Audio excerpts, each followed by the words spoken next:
A gun scare at CSUN causes an outcry in the community. Even though it was a hoax, students say the school didn't do enough. The protest next.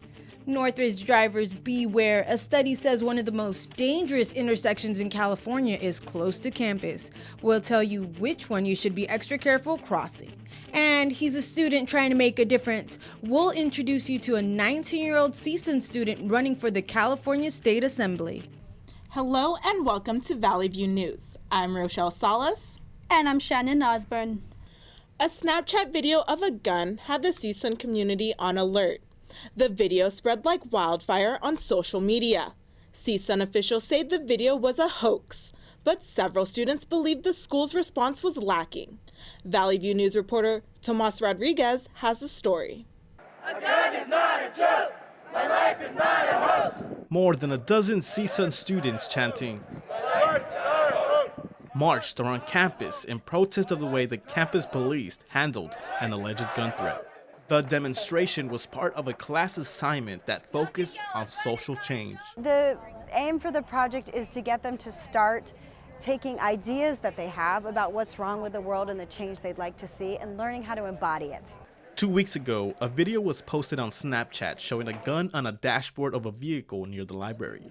CSUN police responded by alerting the entire campus that they were investigating the incident, but the school remained open and operational. One of the protesters said the school should have done more. Anytime there's a possible threat on campus, it should be closed down. There should be a lot more communication between the police and the students. CSUN officials said the video was indeed a hoax and not a threat. President Henderson said in a statement, "At no time was our use of the word hoax intended to trivialize the genuine concerns that individuals had about the potential threat." Still, some students do not agree with the use of the word, especially after the high school massacre in Florida. I believe that it was not a joke after what has been going on. I think it's pathetic for them to say that it was a joke. Well, it's basically a joke. The students have set up a meeting with the college administration where they will also voice their frustrations. In Northridge, I'm Thomas Rodriguez for Valley View News. Cal State University Northridge re-released a video telling people what to do if an active shooter is on campus. While it is unlikely you will ever have to face an active shooter situation. Mass shootings happen often nationwide. CSUN says it wants to remind students that it can happen anywhere at any time. Get out, hide, and fight are the key words for survival in an active shooting. The video was first released in January. Police say YouTube views for the video increased since the Parkland, Florida mass shooting. How to keep guns out of the hands of those who aren't supposed to have them is a complicated question. California is the only state with the law that takes firearms from felons. The Armed Prohibited Person System, or APPS, flags people who were once approved to have firearms, but were later deemed unfit to own a gun. California's Department of Justice recovered 18,000 firearms since the program began. Still, some are concerned programs like APPS won't stop mass shootings. It's impossible for us to measure the success of this operation because nobody knows whether or not one of the guns that we seized would have been in the next mass shooting. Many stores like Dick's Sporting Goods say they won't sell semi-automatic rifles anymore. President Trump expressed interest in toughening gun laws. The San Fernando Valley is home to one of the most dangerous intersections in the state of California. Valley View News reporter Cameron Parrish explains. 2015 state records ruled Devonshire and Reseda the most dangerous intersection in the state of California. Commanding officer of LAPD's Valley Traffic Division, Andrew Neiman, says serious injuries have been reported due to accidents near this intersection. Somebody went to the hospital for lacerations, stitches, broken bones. John Apikian manages this car wash near the intersection and says people are driving too fast. People coming down the hill, coming so fast, trying to beat the light. When people are trying to turn on orange, they smack into each other. Recently, driver Bassam Shakta was a victim of a crash near the intersection and says everything happened so quickly. Then as soon as I crossed the light, traffic halted around where the Honey Bake building is, and I had to slam my brakes because someone else slammed the brakes in front of me, but the guy behind me was going down this hill way too fast. I had a guy on a motorcycle that flew and landed almost in my car wash. While the intersection might be one of the most dangerous in the state of California, law enforcement says drivers need to do their part and limit distractions like using a cell phone while driving. They're distracted because of either loud music, their cell phones, and so those are behaviors that really we need to fix. The cell phone law in California went into effect in January of 2017, prohibiting drivers from holding any electronic device while driving. Police say remember to buckle up and put down that cell phone. I'm Cameron Parrish in Northridge for Valley View News. The 45th Assembly District covers most of the San Fernando Valley. A political science major at CSUN filed paperwork to enter the race and represent the district. Valley View News reporter Lauren Turner-Dunn has the story. Local resistance groups held a Q&A forum for the candidates of the 45th State Assembly District last week at CSUN. 19-year-old Justin Clark is a CSUN student who is running for the seat. And I'm running because what our communities really do need is change. He says his affiliated party doesn't matter. I'm not running with loyalty to one party or one specific movement, such as the progressive movement. I'm running on the basis that I'm going to do what's best for the needs of my constituents. In December, Assemblyman Matt DeBobney resigned after sexual misconduct allegations, leaving the seat open. As the only Republican candidate, political science professor Hoganesh says Clark may have a chance. Republicans who show up to vote will probably vote for this 19-year-old Cal State Northridge student just based on party affiliation. The 45th district takes up most of the western San Fernando Valley. From military status, age, and gender to race, the candidates feel that they can represent this district because of who they are. Regardless of whether you support me or not, do vote. Voting is one of a critical way to exercise control in your government. In California, we have historically low voter turnout. One of the reasons is that Americans are kind of electioned out. If Clark wins, he will take a break from school to go to Sacramento to start his career in politics. Voting for the special election is on April 3rd. District residents can register to vote up until March 19th. In Northridge, for Valley View News, I'm Lauren Turner-Dunn. The March 5th deadline for Deferred Action for Childhood Arrivals, or DACA, has come and gone. Last September, President Trump said he was cutting the program, but first gave Congress 6 months to find a solution. Congress failed to reach a deal by March 5th. Meanwhile, DACA supporters protested on Capitol Hill for permanent protection for 800,000 DACA recipients. The Supreme Court refused to rule on a court challenge, leaving the matter in the hands of Congress. As of now, DACA recipients can renew their status. Most DACA recipients are from Mexico, but roughly 200,000 are from different parts of the world. That includes Asia. Here's Valley View News reporter Noemi Salcedo with the story. Asians are the fastest growing group of undocumented people in the U.S., according to the Pew Research Center. Of those 1.7 million immigrants, 130,000 are DACA eligible.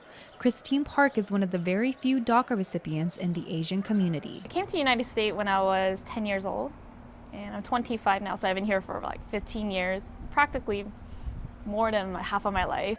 Asians have the lowest rates for DACA applicants. Legal advocate Kevin Liu says that culturally, it's harder for Asian communities to talk about immigration issues. There's a more general distrust of the government. There's a more general emphasis on private life. It's cultural because Asian people, at least for my family, we believe in striving through like hardship. We don't ask for help. Asian American Studies professor Glenn Omatsu says the translation of languages also makes it hard to become informed on DACA and immigration. Asian immigrant populations, there's many different kinds of language groups. So it's not like, you could just translate it into one language. If you want to see a change, don't be afraid to ask for help. One help can lead to bigger things. So if you need help, we'll be here. I'm Noemi Salcedo in Los Angeles for Valley View News. There are other ways immigrants can be included as Americans other than DACA. I went to the U.S. Citizenship and Immigration Services field office in Chatsworth to look at the path to citizenship through naturalization. With so much debate over immigration, Some undocumented people seek ways to make them feel like they're part of the United States. Becoming a naturalized citizen is a pathway for some. Immigration Section Manager John Holland explains the requirements for naturalization. Applicants are required to have lived in the United States for 5 years after having obtained a green card. They also have to be 18 years of old in order to apply. Once an application is approved, an applicant takes written, reading, history, and civics tests. They must get at least 6 out of 10 questions correct on each test to become a naturalized citizen. They'll have to be able to speak, read, and write English and know English well. They'll have to be able to answer government and history questions, and they'll have to be willing and able to take the oath of allegiance. If a person fails their first test, they can take it again at no cost. Alicia Zepper was naturalized last year. I'm excited, honestly. I have more opportunities. I can, have a driver's license. I can get government jobs. I can pretty much it's opened the door for more opportunities in my life. Becoming a naturalized citizen takes dedication. Many say it is a privilege. If a person chooses naturalization, they must obey all laws and appreciate the nation's culture. I'm Shannon Osborne in Northridge for Valley View News. A big night at the Oscars, which sent a lot of people on an emotional roller coaster. Here's Noemi Salcedo with entertainment mixed with a bit of politics. This year, Best Picture was announced correctly, and politics weren't left at home. Actors Lupita Nyong'o and Kumail Nanjiani shared a powerful message supporting dreamers when they presented Best Production Design Award. And like everyone in this room and everyone watching at home, we are dreamers. We grew up dreaming of one day working in the movies. Dreams are the foundation of Hollywood, and dreams are the foundation of America. Frances McDormand won Best Actress and had some things to say. If I may be so honored to have all the female nominees in every category stand with me in this room tonight. The actors, Meryl, if you do it, everybody else will. The night's host, Jimmy Kimmel, poked fun at Republicans throughout the show. We don't make films like Call Me By Your Name for money. We make them to upset Mike Pence. This year, Academy Awards audience hit an all-time low. It dropped 19% from last year's 33 million viewers. The stars gathered at the Dolby Theater in Los Angeles for the Oscars. History was made with the presence of the Me Too and Time's Up movements. Among last night's winners, The Shape of Water took the Oscar for Best Picture, and Guillermo del Toro won Best Director. The Shape of Water was nominated for a total of 13 awards. Jordan Peele also made history as the first African American to win Best Original Screenplay. And the Oscar goes to Jordan Peele, Get Out. Timothy Chalamet was the youngest nominee at 21 years old. Mary J. Blige was the first person to be nominated for both Best Supporting Actress and Best Original Song. And that's all for entertainment. I'm Noemi Salcedo. Back to you. The Los Angeles City Planning Commission approved the construction of a mixed-use complex near CSUN. The 4-story structure spans 1.5 acres on Reseda Boulevard, in between Plummer and Superior Streets. It'll include more than 100 student housing units, retail space, and underground parking for hundreds of cars and bikes. Before construction starts, a post office and parking lot must be demolished. Other big projects planned for the CSUN area includes the Hyatt Hotel on campus and an apartment complex. Coming up, the latest on cleanup efforts near the Thomas Fire burn area after a storm washed through Southern California. And a 5-time NBA champion has a new award to add to his trophy closet. We'll explain next.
came to CSUN to learn. I came to CSUN to grow. I came to CSUN to prepare. I learned to ask, to analyze, to communicate. I grew as a writer, a thinker, a citizen. I left CSUN prepared to participate, prepared to contribute, prepared to lead. Aloha, I'm Linda Lingle, and I'm a matador.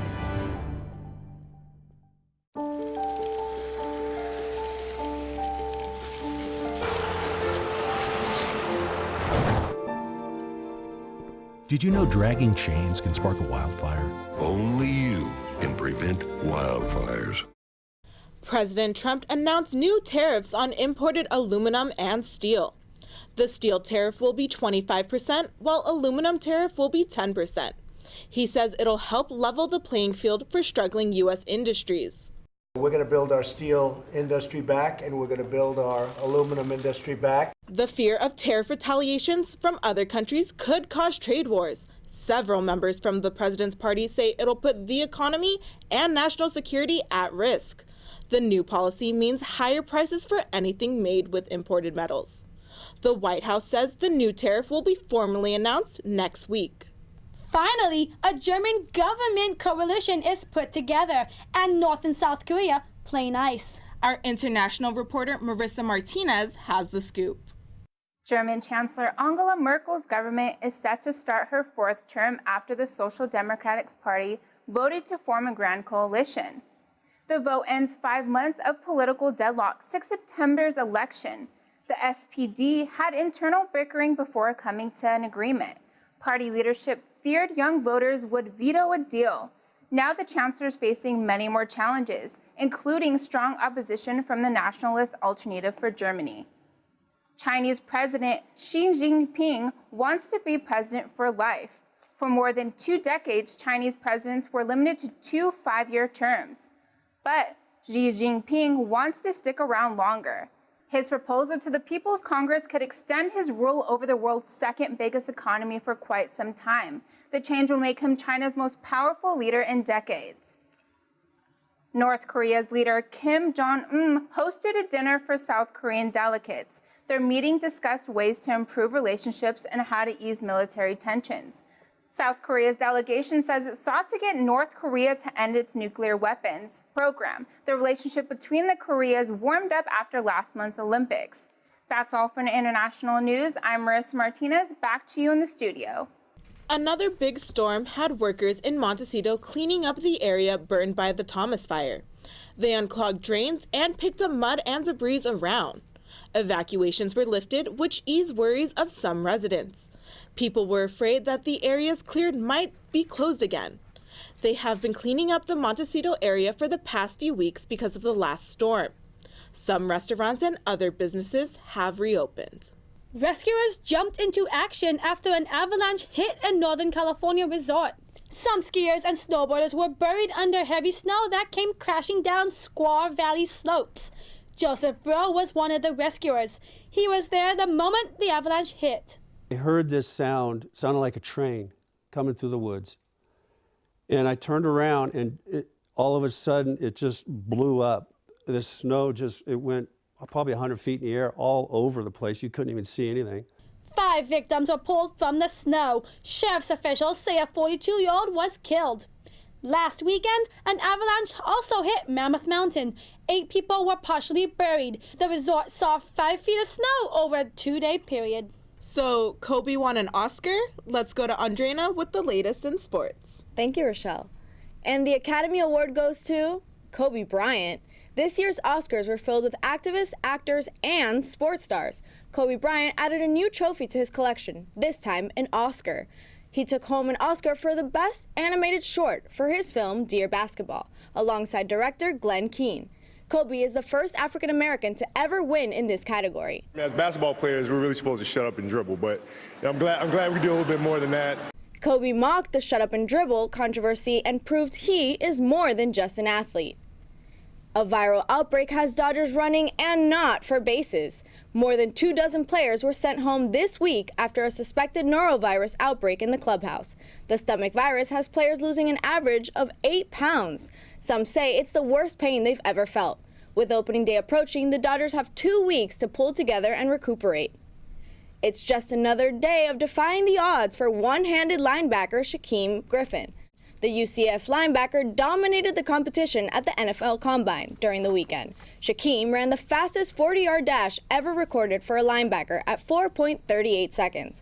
The 6-foot, 227-pound footballer shocked audiences as he put up 20 reps on bench press using a prosthetic.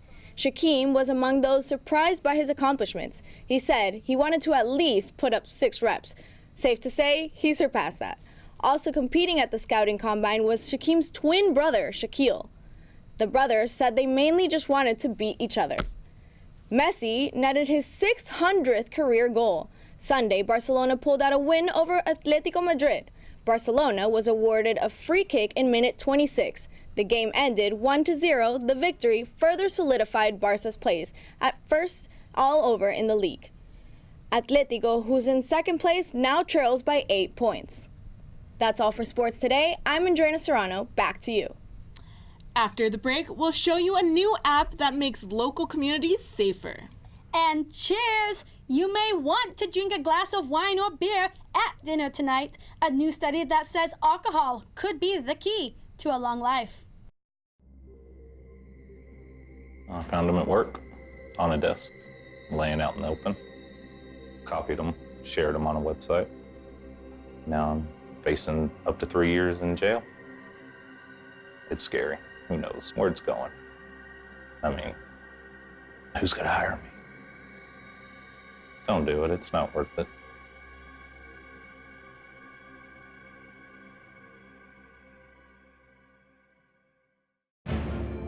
I came to CSUN to learn. I came to CSUN to grow. I came to CSUN to prepare. I learned to question, to answer, to encourage. I grew as a mentor, an ally, an advocate. I left CSUN prepared to uplift and embolden, prepared to challenge and inspire, prepared to teach. I'm Rebecca Milwaukee, and I'm a Matador. You made this vacation happen, cleverly merging promotions, double points with every purchase, and cross-referencing travel sites. Aloha! If you can ace your vacation, you can do it for retirement. Get on track with tips at aceyourretirement.org.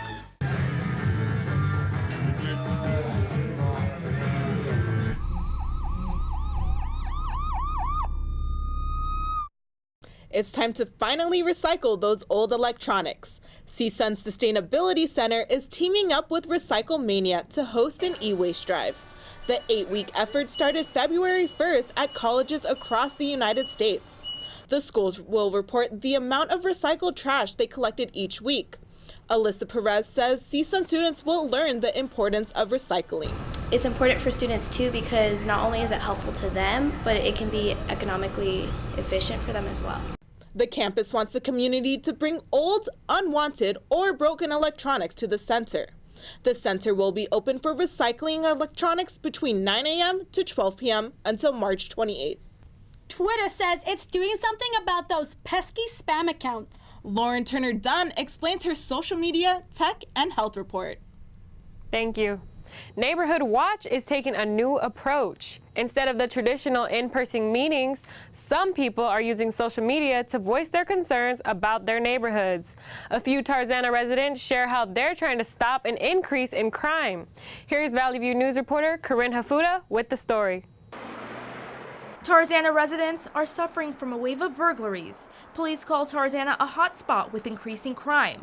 Residents are taking their frustrations to the app Nextdoor. Nextdoor's media relations director, Jen Burke, explains why people are using the app. And the whole goal of Nextdoor is really to bring back a sense of community to the neighborhood, to help neighbors get to know one another. Gated community residents are affected too. Police say Tarzana and surrounding cities experience over a dozen theft-related crimes every week, but most aren't caught. Braemar State Security Paul Jimenez explains some recent trends. We've had numerous break-ins. Usually do the break-ins about the times that we have to lock up the country club, and they usually jump over the fences. Neighbors say that Nextdoor doesn't reach out to everyone. They take to Facebook using a Crime Watch page for further exposure.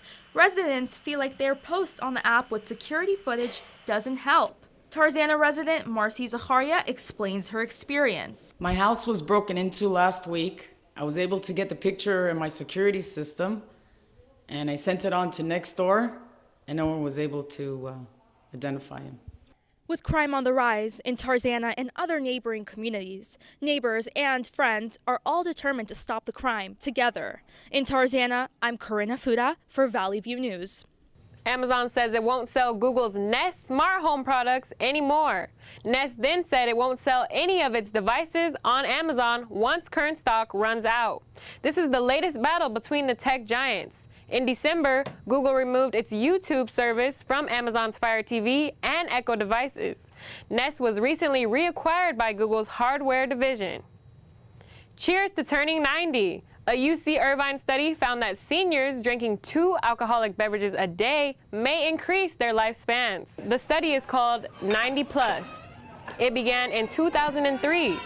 Researchers compared drinking wine, beer, and coffee to exercising.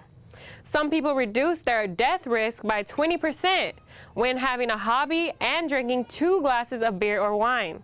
Coffee drinkers and people exercising for less than an hour decrease their death risk by about 10%. Automated accounts and tweets, also known as bots on Twitter, might not be good. Twitter says it made changes to the app and its tweet deck by limiting the amount of identical or similar posts from several accounts. The accounts also won't be able to like, retweet, or follow users from multiple accounts at once. The goal is to stop fake spam accounts from making tweets look like they have more support than they actually do. Multiple accounts that weren't connected to phone numbers were deleted. The accounts were restored after they confirmed their phone numbers. That's all I have for social media, health, and tech. Back to you. A heartwarming story out of California. An 11-year-old Hollister girl is coping with the loss of her dad by sending him letters tied to balloons. She's been doing this for 3 years, but this year was special. Emily Hinchberger's balloons ended up more than 100 miles away in Bakersfield. Veronica Manzo found the letter and connected with Emily's mom through social media. She arranged horse riding lessons for Emily because her father grew up riding horses. To make it even more special, the person giving the riding lessons is her dad's high school girlfriend. Emily says this taught her a lesson about life. Even when you lose a loved one, there's more people around you who care, and they will help you get through it. She also says she thinks the balloons landing in Bakersfield was meant to be. That's all for us at Valley View News. Thank you for watching. I'm Shannon Osborne. And I'm Rochelle Salas. For news any time of day, go to our website, sundials.csun.edu. See you next week.